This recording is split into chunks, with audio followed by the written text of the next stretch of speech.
Mesdames et messieurs, bonjour. Comme vous le savez déjà, la séparation des pouvoirs fait partie des fondamentaux de la démocratie. À quel besoin répond ce principe? Comment se manifeste-t-il? Et comment fonctionne-t-il en réalité dans les régimes démocratiques? Le professeur Ouraga Obu nous en donne la réponse. La réalité ne peut s'apprécier qu'à travers les régimes politiques qui en résultent. Nous avons d'un côté le régime présidentiel et de l'autre le régime parlementaire. Alors le régime présidentiel, c'est le système type américain. C'est-à-dire que nous avons ces trois pouvoirs, chacun dans son domaine. Tout l'exécutif au pouvoir exécutif, donc au président de la République, tout le législatif aux députés et tout le judiciaire aux juges. De sorte que aucun pouvoir ne peut révoquer l'autre. Ça, c'est le système américain. Ceci est surtout organisé par la Constitution américaine du 16 septembre 1787, qu'un juriste américain, notamment Gladstone, qualifie de l'œuvre humaine la plus admirable qui soit jamais sortie du cerveau humain. Et le juge de la Cour suprême des États-Unis, Marshall, dira que c'est une constitution qui est faite pour durer et pour régler les problèmes dans le temps. Lorsque une telle constitution organise une séparation rigide des trois pouvoirs, au point qu'on aboutit à une irrévocabilité mutuelle des pouvoirs, ça peut conduire à une paralysie des pouvoirs et parfois à une dictature d'un pouvoir sur l'autre. Alors dans la pratique, les Américains ont imaginé des systèmes tels que le droit de vote qui permettent au président de la République de s'opposer à la promulgation d'une loi qu'il considère comme n'étant pas dans l'intérêt de l'Amérique. Mais en même temps, le Congrès américain peut, par le refus de voter, par exemple, le budget contraire le président de la République, à vouloir collaborer avec le Congrès.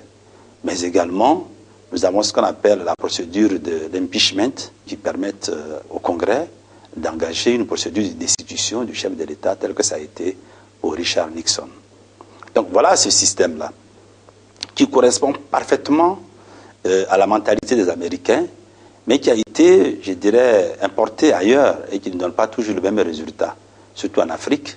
Ce qu'il faut retenir, c'est que dans ce système, le président de la République est élu. Par opposition, nous avons ce qu'on appelle le régime parlementaire. C'est un régime de séparation souple des pouvoirs. Ici, on a une sorte de collaboration et des moyens d'action réciproque d'un pouvoir sur l'autre.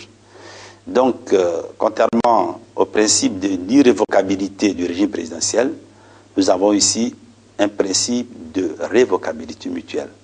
C'est que le Parlement a la possibilité de déposer une motion de censure pour dire qu'il retire sa confiance au gouvernement. Alors le gouvernement est renversé.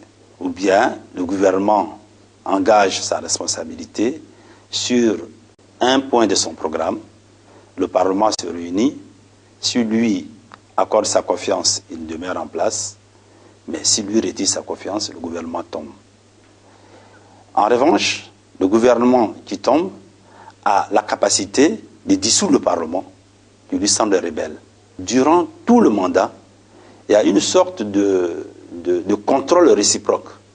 Parce que, à la différence du régime présidentiel, lorsque le président est élu, il attend la fin de ses 5 ans. Or ici, un gouvernement qui est mis en place, une semaine plus tard peut tomber, comme un parlement qui est élu, une semaine plus tard il peut tomber, donc il ne peut pas faire n'importe quoi. De ces deux régimes, alors, on a trouvé un régime mixte comme le système français qui est hybride, où nous avons un président de la République qui est élu au suffrage universel et un gouvernement qui est responsable devant le Parlement, de sorte que le gouvernement peut être renversé par le Parlement et le gouvernement a la possibilité de demander la dissolution du Parlement.